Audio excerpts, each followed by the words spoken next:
Welcome to Taking a Timeout with Dustin Sullivan, a production of the Can Do Group. Can Do Group is a 501c3 nonprofit provider of day services for adults with developmental disabilities and is pleased to bring you this podcast. Today, Dustin's guest is Weldon Weldy Olsen.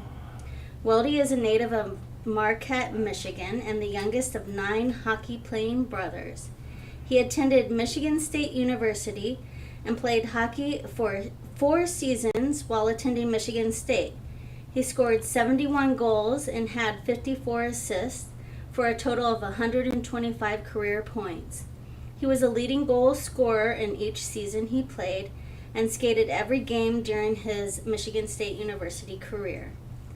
Following his stellar college career, Weldy was a member of the USA national and Olympic hockey teams and played on the 1956 Olympic silver medal and 1960 Olympic gold medal teams. Weldy has been inducted into the Michigan Amateur Sports Hall of Fame, the Upper Peninsula Sports Hall of Fame, the Michigan State University Athletic Hall of Fame, the Hancock County, Ohio Sports Hall of Fame, and November 2nd, 2018 was declared Weldy Olsen Day by the city of Findlay. And now I will turn the mic over to Dustin Sullivan. Since you went to Michigan State, I got somewhere. Go green, go white. All right. So, are you ready, Weldy? I'm all set. Where are you originally from? Originally from Marquette, Michigan. That's up along Lake Superior in the Upper Peninsula of Michigan. I've heard that's a beautiful place. So, well, the whole UP is beautiful. So you had 9 brothers and 2 sisters, correct? 8 brothers and 2 sisters. 8 brothers, close. So There's 9 boys 9 and 2 girls. So what was life like growing up, being the youngest What was life like growing up as the youngest of such a large family? Well, first of all, it was crowded. That's got to be cost a lot of money for groceries. Yes, it did, but we never went hungry that I remember. That's good.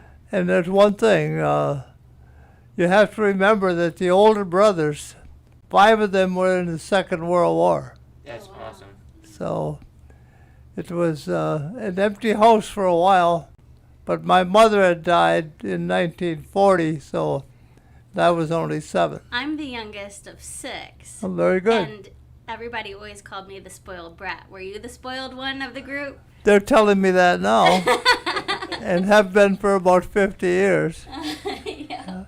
So are any of your brothers still alive or not anymore? Just one, my brother Mark, lives in Peoria, Illinois. He's 95. And incidentally, he was the most valuable player at Michigan Tech University, 3 of his 4 years playing up there. That's pretty impressive. Yeah. It seems you were dedicated to Michigan Tech, right? At the beginning, yeah. In fact, my money is still there for registration. That's Okay? Yeah. Following in the footsteps of some of your brothers, Right. did anyone in the family go to other colleges other than Well, Michigan Tech? my brother Paul went to Northern Michigan University, which is at Marquette. But Marquette had no hockey. That's crazy. Yeah. The Michigan Tech hockey coach moved to Michigan State and had you join him there. Right. Do you still hold the record as the all-time goal scorer at Michigan State University? No. A fellow by the name of Tom Ross made over 300 total points and probably 200 and some goals. Oh, wow. So, But yeah. one thing you've got to remember, our maximum seasons were 23, 24 goals. Dang. His maximum seasons at that time, when he played, which was later than me, they play 40 to 45 games a year. Yeah. That's insane. The other thing is, Tommy was in my junior hockey league when I was running the junior hockey league in Detroit. It's pretty cool. Yeah. So, So how many years did you actually own the scoring record at Michigan State? Oh, probably 8 or 10. That's quite a long time. Yeah. Well, at that time, things were in a developmental time. Things are a lot tougher now. Yeah, oh, yes. So what number did you wear? 14. 14. 14 at Michigan State. 14 my first year in the Olympics, but 16 was my number in the 60 Olympics. That's a great number to have. Why did you have to switch your number? Well, it's a story behind that. In 1956, in the game against Canada, we had to go about 3 miles when we were in Cortina, Italy for 56. We had to go about 3 miles on the bus. When I went into my bag to pick up the rest of my equipment, I found out I had left my jersey, Oh no. number 14, back at the hotel. And so the coach looked over at one of the other players, Dick Rodenheiser from Boston, and he said, Dick, he said, give Ole your jersey. Oh wow. So I wore his number 16. That's cool. So when it came to the 1960 Olympics, I was the veteran with the most time in. And so they said, what jersey do you want to wear? And I said, I think we'll wear 16, see if we can beat Canada again. And we did. That's neat. Did you have any pregame routines? Nothing special for me. Left skate first. Yeah. Okay. That was the only one I really worried about. That's good to know. Do you have any superstitions? Wear only a certain color socks, for example? No. I never had that luxury of Like it did having throw you enough off socks. with the 14 going to the 16. Yeah. Was that what? It didn't throw you off going from 14 to 16 with No, your it number. didn't bother me. I didn't know what I had on the back, but I knew I had USA on the front. The only bummer is when you were 14, you had the same number as Pete Rose, I think. Is that right? Yeah. Yeah. Didn't realize it. Was there any hockey player you feared the most? Not really. We just, whoever you're playing against. There was a Swedish player by, let me see what, Lasse Bjorn. I've heard of him. He made sure I went to the dentist. Oh, That no. sucks. He hit me with a stick, and I took out 10 teeth. Ouch. Oh my gosh. Were you out the rest of that game then? The rest of that game I was, Yeah. and I missed one game. I'm Finnish, I have a Finnish background, and the team was going to Finland, but I had to stay in Stockholm to get my teeth worked on. Right. And the one trip we would have made to Finland, I missed. Oh. Okay. That's a bummer.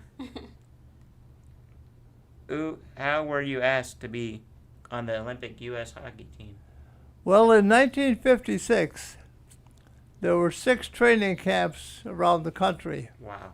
One was in Ann Arbor, Michigan, and I had played against the university, and the coach at Michigan was running the tryouts. And I had played 4 games against him every year. And so he just passed me on to the final training camp Pretty cool. in Minneapolis. And from Minneapolis, 25 were selected to go to Duluth, Minnesota. And we started our final tryouts in Duluth.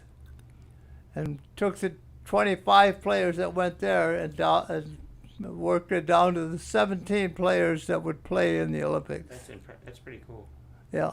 That's a lot of training camps. And there was about 300 total. Yeah. Wow. We would love to see your medals. Can you tell us about each one of them?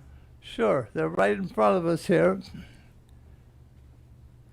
Now, if you notice, the medals are in the Olympic ring symbols. The three main rings on the Oh, top cool. with the two Yes. rings on the Awesome. bottom. And this is the silver medal from 1956, and this is the gold medal from 1960. At the same time, when you were in the Olympics at that time in history, if you were an Olympic champion, you were also the world champion. Awesome. And that's why we have the two medals on the bottom, the silver medal and the gold medal. So But you now didn't- 1980, the next team to win gold for the U.S., they did not play in this. They didn't? No, there was no tournament in 1980. It's crazy. And so, Did you play games for this, or it just no, was this automatic? was it was automatic if you won, Oh. whichever one you won. That's impressive. And But the this thing was- is, This and is this is merely a name, what would you call it, disc Yeah. with my name in the 2 years, only to fill out the Olympic ring. right. Yeah. Did This- somebody make this for you? Yes, these boxes you don't get. There's only 5 of us in the United States that have this set of medals. Wow. Okay, because and there's a young lady that has the silver and gold, but obviously it wasn't in hockey. She's a figure skater, Carol Heiss, who now lives in the Cleveland area. Oh wow. Yeah. Pretty cool. Very nice. But Those they, are nice medals. they're very nice, and it's. I always say they belong to the nation. They don't belong to me, but I'll take care of them for a while. Might as well. Now, Yeah. where'd you play for this Olympics? The silver medal we got in Cortina, Italy, Nice. and the gold was in Squaw Valley, California. Okay, you didn't have to go far for that one. No. I was in the Air Force. I wasn't in the Air Force in '56. When I came home, I was number 1 on the draft list. So I had to get into the service, and I joined the Air Force.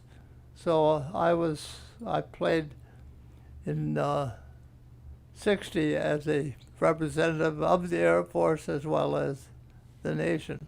That's awesome. That's And cool. and the thing is that I was the only Air Force participant, athletic-wise, in the '60 That's Olympics, impressive. Winter Olympics. Yeah. Do you know the history of that? Is there any other military that's been involved in? Oh yes, Yeah. military. One thing the U.S. military does, whenever a national team or a competition comes up, if you are a player in that sport, they will give you special duty Okay. to try out for these teams. So like in 1960, of course but the in-between years I played 57, 58, and 59. Cool. They send you to training camp. If you can make the team, you can play the season. Nice.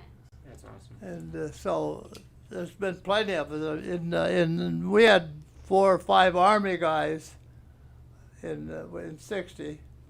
Our goaltender Jack McCartan, who I think was the most valuable player in the tournament.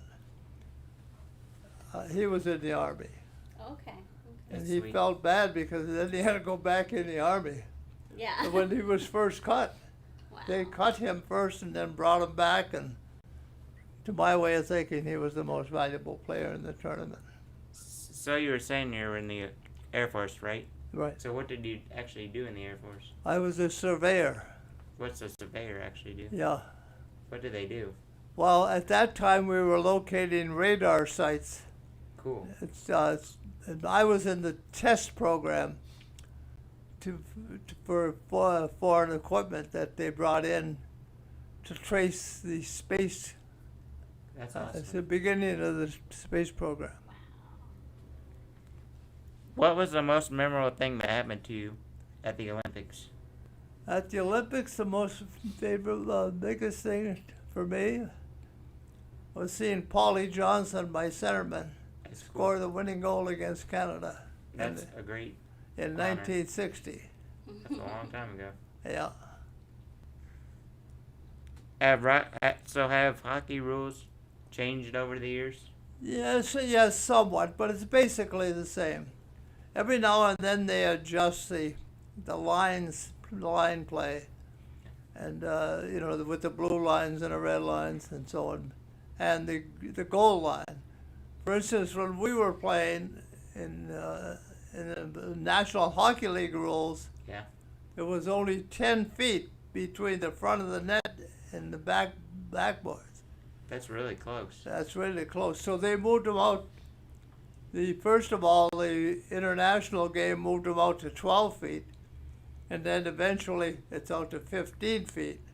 Well, that changes your game because Harder when to you've got shoot. that much room in back of the net, it's a lot different than when it's crowded. Yeah. Yeah, it's farther to shoot too. Right. We have heard about you playing hockey game for the March of Dimes with your family. Right. How did the game come out? The game Come about? come about. Yeah. Okay, that game was a family reunion. And my brother Mark, who's the 95-year-old, he and his wife had a family reunion and offered to play a game for the March of Dimes. That's a great And so, organization. So how'd you get everybody pulled together for that? Mark just called everybody and Yeah. he said, "Hey, I need you for a game." Did it fill out the whole game with everybody? We played. Or were you one side? We were just on. There was the 9 boys and 6 of the nephews. Uh-huh. So we had 15. We had to play a game against the local senior team that was from Oh. Peoria. Okay. Okay, That's so we amazing. played them. We borrowed a goaltender. We borrowed their number 2 goaltender and put him in the nets, and then we played for them. It was a full game except for the last period. We played fast time, what we consider fast time, because we don't take the timeouts when blind. How'd you guys do? I started the game along with all of the older boys, but it put me on the wing, and I was able to score in the first minute and a half. So that got this off to a 14-5 win. Oh my goodness. That's a high scoring game. Yeah, it was. That's a Yeah. big win, you guys. Yeah, well, after the second period, we held off a little. That was nice of you. If I would have played, I would have kept full force. Did you play any other sports in school? I played in high school. I did. Yeah. Tennis, and we had 8-man football then. That's not very many. No, but those were special for small schools. I went to a school with only 125 students. Yep. So did you? Yeah. So did you? So do you like football? I like football, sure. So I like all sports. like it's off topic, but what NFL team do you support? NFL, Or the Detroit Lions. I like the Lions. Yeah. They've had some good players over the years. Oh, yeah. What is your team? I like the Pittsburgh Steelers Pittsburgh Steelers. and Yeah. Ohio State. And well, obviously, I like Michigan State's football team. Yeah. I like Michigan State better than Michigan. That's understandable. No one likes I Michigan. like Michigan State too. And I'm a big Cincinnati Reds fan. Oh, sure. That's great. Detroit Tigers are my team. I know one legendary Tiger. I think his name was Al Kaline. Oh, yeah. He was a good one. Yep. And he came right out of high school You and don't started really, playing. you Yeah. don't really see that much these Yeah. days. I think there's rules against Yeah. that. Yeah. Oh, Do you- one other thing. There's one sport that I played that most people don't play. What would that be? Log rolling. What is? Okay, log Log rolling. rolling. This sport is actually called birling. birling. Never heard of it. Yeah. Well, that's when the 2 guys get on the log Oh, I know and that. start rolling. Now I know that. Okay, and one falls off. That's The sounds Olympics, fun. yeah, the Olympics thing. It was the Olympics. There's one thing you might like to know. There's 3 steps toward a championship. You have the first log called number 1. It's 20 inches in diameter. crazy. and it's only for 2 minutes. And if both of you keep standing, you go on the number 2 log. And you go, at that time, you went down to 3 minutes on the number 2 log. If you're both still standing, you go down to the number 3 log, which is only 13 inches in diameter. That's impressive. Yeah, and you have 6 feet on each side. That's your territory. Yeah. And you roll them until 2 out of 3 falls. That's cool. Yeah. So I heard you say when you came in that you like beer, right? Yeah. If you had to choose to drink which one, what would your... Oh, Bud Light. That's a good choice. Real light. Do you follow any other sports? What are your favorite professional teams? I think Well, you've you already did told us. that Yeah. one. Yeah. Were you ever asked to play professional hockey? Only at a minor league level, and actually, at our time when I was coming up, my brother was playing in the American Hockey League for the Cleveland Barons. Never heard of them. No, So- well, that's an old team in the American Hockey League. So are the Cleveland Bears the Chicago Blackhawks now? No, the Barons are they? were actually New York's team, Which New York team? Rangers.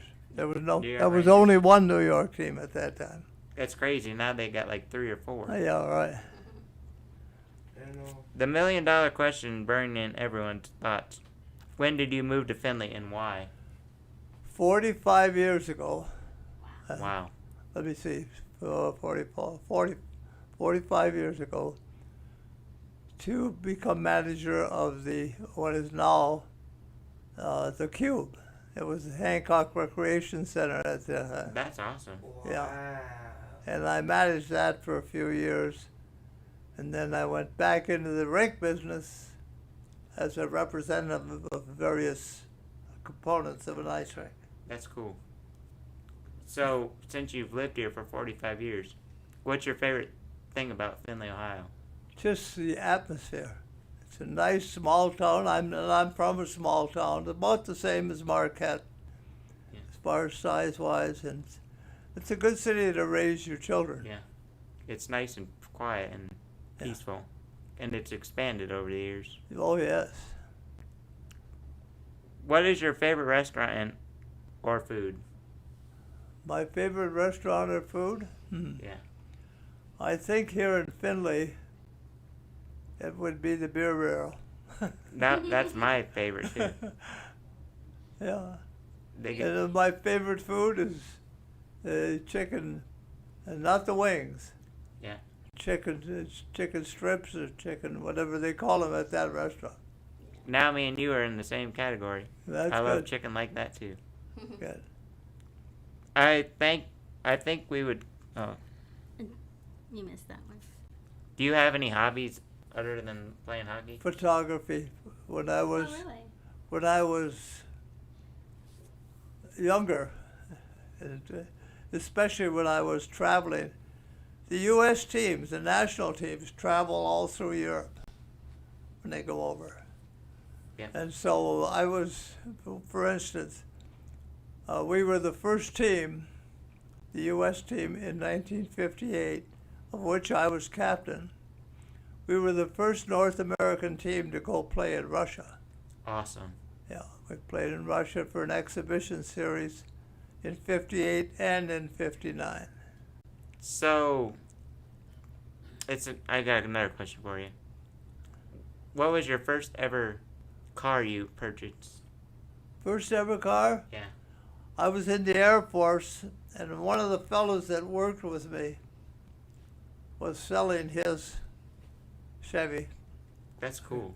And so for $400, I was able to buy a new Chevy. Can't get stuff that cheap these days. Yeah. No. Okay, I think we could spend so much more time with Mr. Olsen, but we may need to end things soon.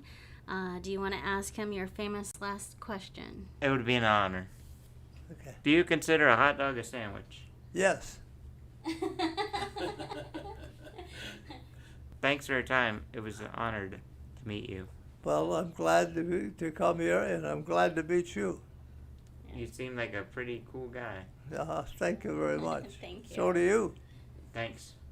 Are we good? Yeah. Thank you. Woo-hoo.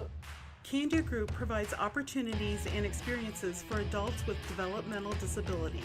This can only happen with the support of area businesses and community members like you. Thank you.